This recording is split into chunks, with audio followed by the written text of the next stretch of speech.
Hello friends, வணக்கம். Welcome to வாங்க ருசிக்கலாம். இன்றைக்கி ஒரு சிம்பிளான ஸ்வீட் ரெசிபி தான் பண்ண போகிறேன்.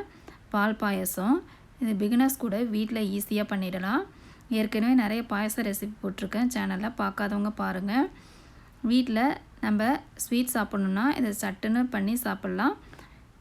விசேஷ நேரத்தில் எல்லார் வீட்லேயும் செய்யக்கூடிய பால் பாயசத்தை எப்படி பண்ணலான்னு பார்க்கலாம். அடுப்பில் ஒரு பேன் வச்சுருக்கேன். அதில் 2 ஸ்பூன் நெய் விட்டுருக்கேன்.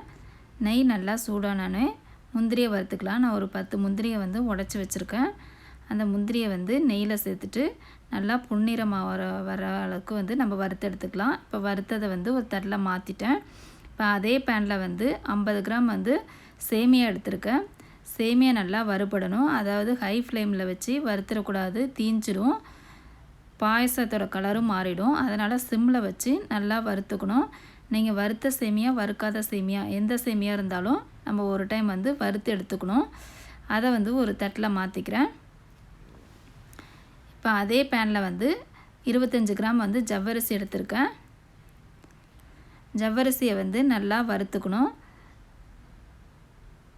அது வெடித்து வர்ற அளவுக்கு நம்ம ஜவ்வரிசியை வறுத்துக்கணும். பாருங்கள், அந்த வெடித்து வருது பாருங்கள். ஹீட் ஆனோடனே நமக்கு வெடித்து வரும். அந்த அளவுக்கு வறுத்துக்கணும். இதையும் சிம்மில் தான் வச்சு வறுக்கணும், ஹை ஃப்ளேமில் வறுத்துடக்கூடாது. பால் பாயசம் செய்யக்கூடிய கிண்ணத்தில் தண்ணி எடுத்திருக்கேன். இந்த டம்ளரால் 2 டம்ளர் தண்ணி ஊற்றிருக்கேன். தண்ணி நல்லா கொதித்தோடனே நம்ம ஜவ்வரிசி சேர்த்துடலாம். ஜவ்வரிசி ஒரு 2லேருந்து 3 நிமிஷம் வெந்தால் போதும். அதாவது கண்ணாடி பக்குவம் வரணும்.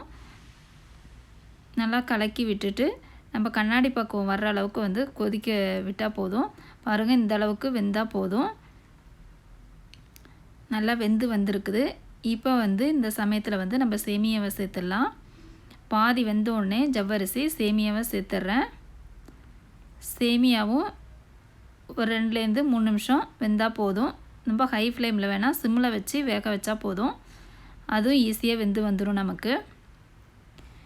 இப்போ சேமியா ஜவ்வரிசி வந்த பிறகு நம்ம சுகர் சேர்த்துக்கலாம். சுகர் உங்கள் இனிப்புக்கு தகுந்த அளவு சேர்த்துங்க. நான் சின்ன டம்ளரால் 3/4 டம்ளர் சுகர் சேர்க்குறேன். நம்ம சேர்த்து பார்த்துட்டு லாஸ்ட்டாக பத்தலைன்னா கூட சேர்த்துக்கலாம். ஃபஸ்ட்டே அதிகமாக சேர்த்துட வேணாம். இப்போ வாசனைக்காக ஏலக்காய் தூள் சேர்த்துக்கிறேன்.